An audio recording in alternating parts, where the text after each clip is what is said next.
Hey, it's Adriana here. Before we get into today's episode, I want to invite you to something special.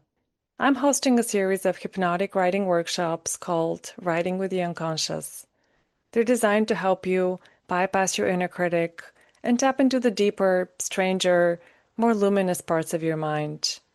These aren't just for poets or novelists. If you write to reflect, to process, to remember who you are, if you keep a journal or scribble in the margins or jot down thoughts in the Notes app in your phone, these are for you too. Each workshop is centered on a theme, and through guided trance, we'll journey inward to the part of you that already knows what wants to be said. If you're feeling stuck or longing to rediscover your own voice and fall back in love with the joy of words, come write with me. The first workshop is August 27th, and the link to register is in the show notes. I would love to see you there. You're listening to How to Drink Less, and I'm your host, Adriana Cloud. Whether your goal is to cut back, take a break, or say goodbye to alcohol for good, this podcast will help you stop drinking on autopilot, learn how to manage cravings, and feel fully in control around alcohol. It's easier than you think. Listen on to find out how. Hey everyone! Thank you for joining me for another episode. Before we dive into today's topic, I want to ask you a favor. If you are enjoying the podcast and finding it useful, I would love it if you would rate it and even review it in your favorite podcast app.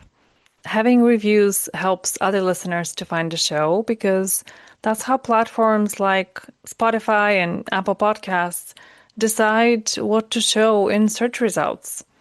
So if you don't mind taking a couple of minutes to rate How to Drink Less and to write a brief review, I will be super grateful. When you do that, you're helping not only me, but you're helping people who are struggling with their drinking to find this information. So thank you. And now let's talk about the idea of one day at a time. It's a phrase that comes from Alcoholics Anonymous, and it's one of the core principles of 12-step programs. The idea is to help people in early recovery to stay focused on the present moment and not get overwhelmed by the prospect of never drinking or using again. You don't have to think too far out into the future, and you don't have to commit to anything long-term. You are just focused on today.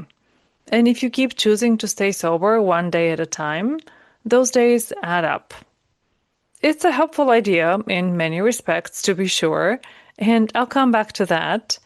But the reason I wanted to talk about it today is because it can actually backfire.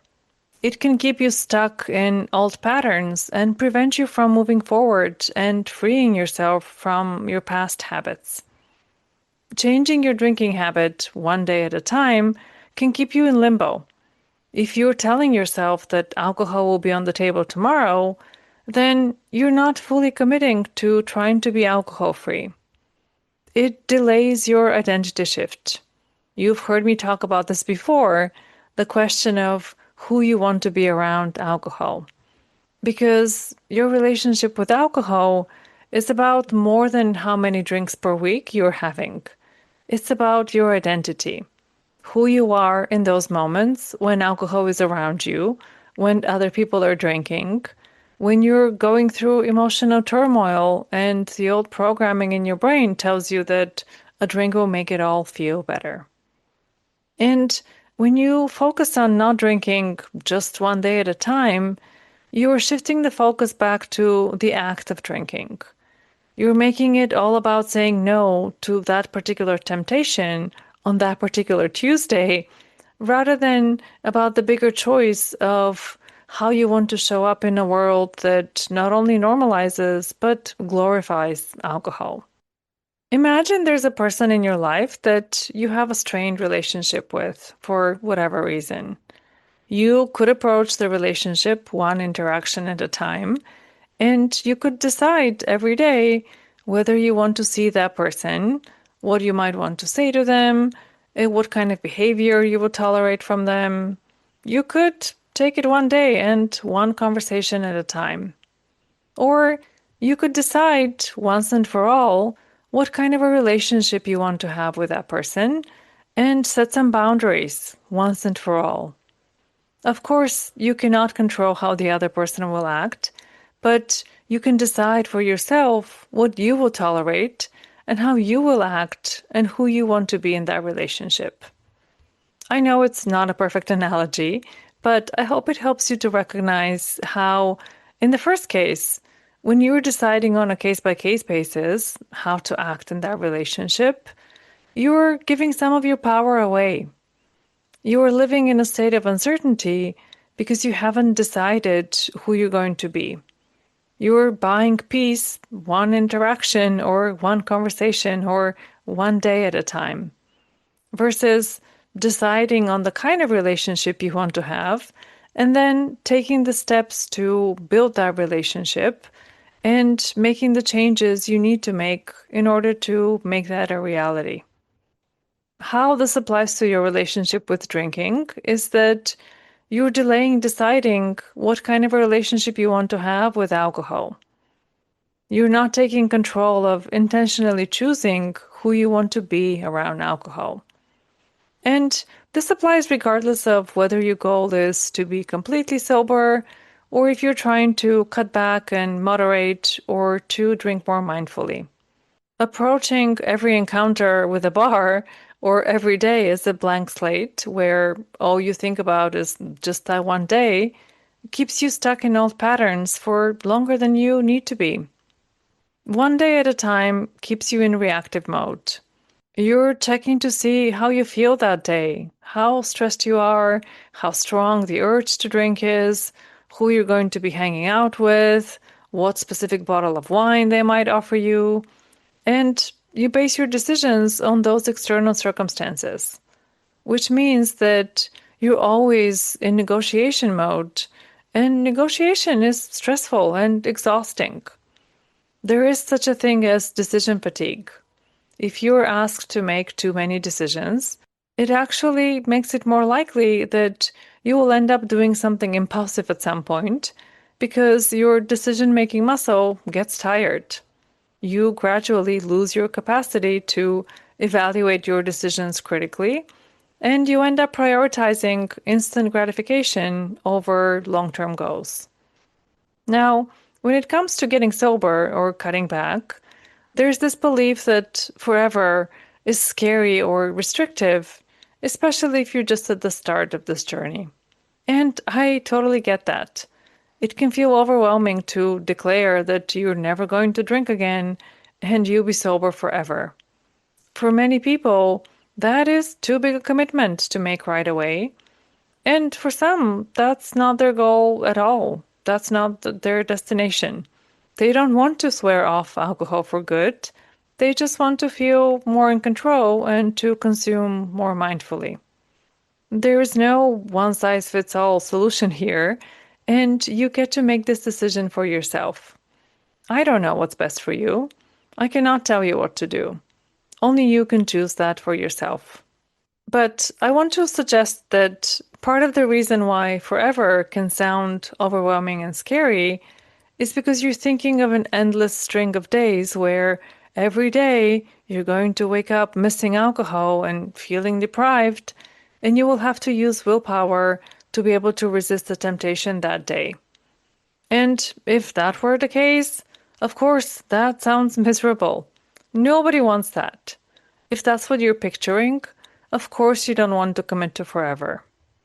But that sort of scenario where every day is a struggle with temptation, that's only one possibility for what your future might look like. And that kind of daily struggle is a lot more likely when you're operating from a one day at a time mentality. Consider one alternative: that you decide you're not going to be a drinker and you take alcohol off the table once and for all, so it's not even an option. Think of how liberating that is, to make one single decision and not question it again. It's like deciding to delete your ex's number from your phone instead of leaving the door open for texting them when you really miss them or you feel really lonely late at night. If you don't even have the option to text them, then that's that. You're free from the agony of indecision and having to negotiate with yourself about whether or not it's a good idea. That's where I landed in my relationship with alcohol, though not at the very start. I, too, started out with hesitation and anxiety about committing to forever. It felt overwhelming to consider, but that's because in the beginning, when I was trying to get sober, I still thought that I would miss alcohol. I still believed that it offered me something that I couldn't get any other way, and so I was convinced that I would feel deprived without it. But at some point, I got to a place where I didn't want to drink anymore. Alcohol had nothing to offer me that I wanted, and from then on, I just decided I wasn't going to drink again. To me, it's no longer even a question. I just cannot imagine a scenario where I would have the faintest desire to drink. So I don't have to decide every day whether I'm going to drink or not. I've already decided years ago, and that decision has set me free. And again, it's okay if you're not sure you're ready for long-term sobriety or for complete sobriety. There is a huge gray area in the middle. If we put I'll decide one day at a time if I'm going to drink or not on one end of the spectrum, and I'm never going to drink again on the other end, there are so many other choices you can make along the way between those two extremes. You don't have to commit to forever, but you can still commit to making changes for real. And by committing for real, I mean committing to who you want to be. It's a commitment rooted in alignment with your values and your long-term goals, your self-respect, your well-being. That sort of commitment is less about the time frame and more about your identity and your relationship, not just with alcohol, but also with yourself. So that's where I'll leave you with today. If thinking about your sobriety or your habit change one day at a time is working for you, great. Absolutely, carry on as you were. But if it feels a little bit like you're getting on the hamster wheel every morning and it's a struggle to decide every day if you're going to drink or not, then consider dropping the one day at a time attitude. What might change if you stopped asking whether you drink today and started asking who you want to be? How would you show up differently if you weren't negotiating your drinking choices from scratch every day, depending on the circumstances, but instead you decided intentionally what kind of a relationship you want to have with alcohol? And if you're ready to make real changes in your drinking habits and you're looking for one-on-one support, I currently have spots open for coaching, and I would love to talk and see if we are a good fit to work together. There's a little over 3 months left of the year, and if we start working together now, by the time the holidays come around, you can have an entirely different outlook on drinking. In just 3 months, you can completely break your dependence on alcohol and feel fully in control, whether your goal is to cut back or to quit completely. Please don't wait for a better time when things magically will calm down and you will feel suddenly ready. You're ready right now. You're as ready as you're going to be. And I can help you to move from thinking about making changes to actually making changes that stick.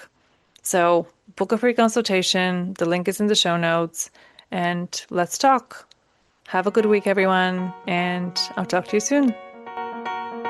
If you're looking for practical advice for how to say no to alcohol and say yes to yourself, you will want to get on my email list. Sign up to receive my free guide with 7 steps to kickstart your sobriety. The link is in the show notes, so go and grab it now, and I'll see you soon in your inbox.